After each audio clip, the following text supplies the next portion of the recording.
Good evening, everybody. Today we are going to continue looking at operations with imaginary numbers. So, here please read the rules and these properties here so that you know them. And if you have any questions about them, please see me. So, starting off here with example number 1, we're adding complex numbers together. So to add complex numbers together, we're going to add like terms. So starting off here, 2i plus 1i gives us 3i. So notice I added my imaginary parts together to get my imaginary part. Then my real part, 1 plus -3, -2. And there you go. Number 2, same deal. Subtracting two complex numbers, subtracting the imaginary parts. So we got 1i minus 3i. So we got -2i. Then we got -7 minus -1. And we get -6.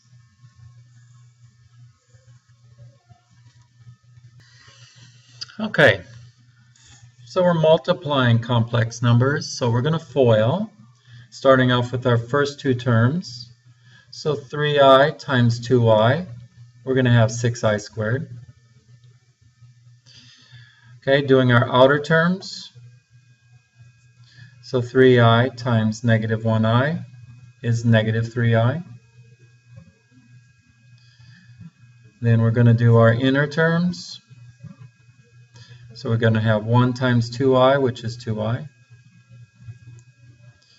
And then we do our last terms. So 1 times -1 is -1. Now we're going to go ahead and simplify this. So first thing I'm going to do is replace my I squared with a -1. And we're going to combine like terms here. So -3i plus 2i is -1i. Okay, continuing on, we have 6. So we have -6. -6 minus 1 is -7 minus I.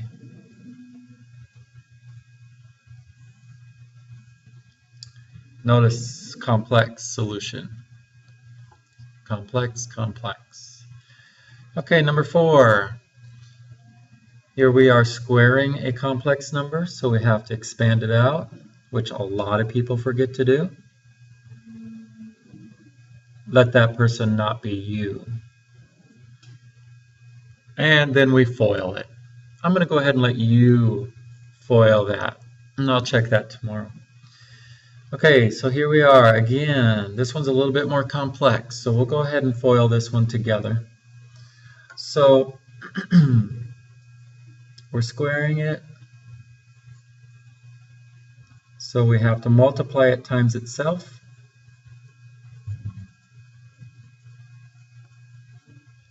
Okay, first terms. So what I see here is I times I, which is I squared. And I squared is -1.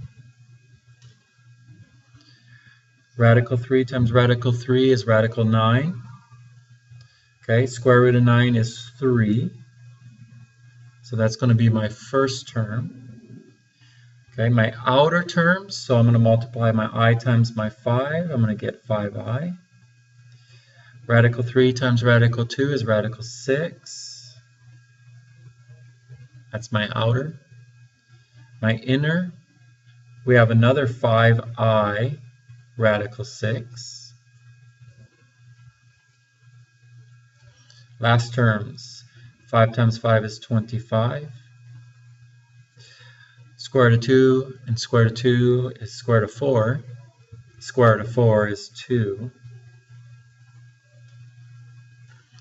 Simplifying, we get -3 plus 50, which is 47.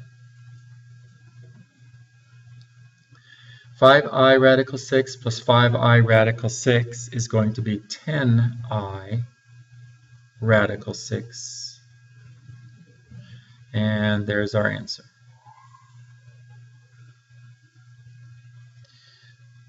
All right, number 6. So we have I to the 16th. So right away,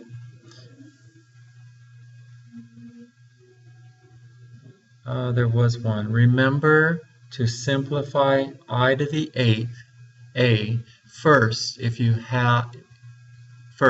can before you start. So we're just going to simplify this, I to the 16th.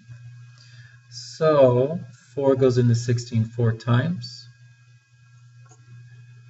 Okay, so this means that our remainder is 0, and I to the 0 power is 1. So I to the 16th is 1. So we got a negative 21, so 4 goes into negative 21 5 times with a remainder of 1. So we're going to have I to the negative 1 times 4 goes into 14 3 times. So this is going to be I squared, which is negative 1.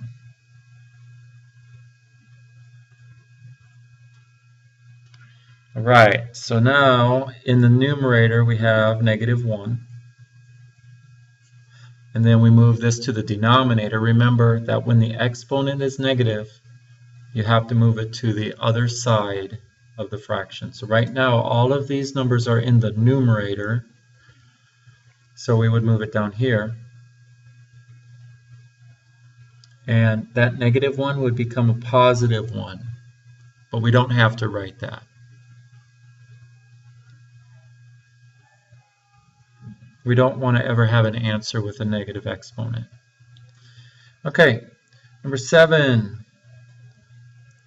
So let's go ahead and multiply these together. We have I to the 18th over I to the 5th. We have a simple division problem, so we're going to use the rule of exponents and subtract. So that's going to give me I to the 13th. And 4 goes into 13 3 times with 1 left over. So E is going to be I to the 1st. So that's just going to be I. Anything to the first power is itself. Okay, number 8. This one's a little complicated just because it's a fraction. But, you know, it's not that hard. Let's go ahead and expand this out.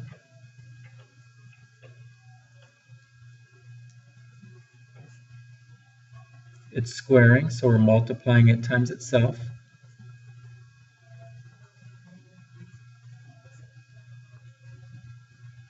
Okay, so first terms. So negative 1/3 times negative 1/3 is going to give us 1/9. Okay, then the outer terms, we got negative 1/3 times I radical 2 over 3. So remember, when multiplying, you're multiplying the numerators.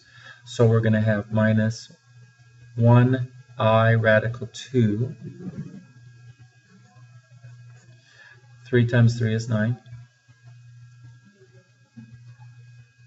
Okay, then we're going to do the inner terms. So I radical 2 times negative 1. So that's going to be negative I radical 2. 3 times 3 is 9. And then we're going to do the last terms. So I times I is I squared, which is negative 1. Radical 2 times radical 2 is radical 4, which is square root of 4 is 2. So we have negative 1 times 2. Negative 1 times 2 is negative 2. 3 times 3 is 9. Now we're going to combine like terms. So 1/9 minus 2/9 is negative 1/9. Negative I radical 2 over 9 minus I radical 2 over 9 is going to be negative 2I I radical 2 over 9. So how did I get that? Well, there's a 1 here, and there's a 1 here. Negative 1 minus 1 is negative 2. Everything else just stays the same. And there you go. So tomorrow, when you get to class, you'll take a quiz, and then you'll start working on these problems on this side. Hope you guys are having a good night. See you tomorrow. Thanks for watching the videos. I do appreciate those of you that watch them faithfully.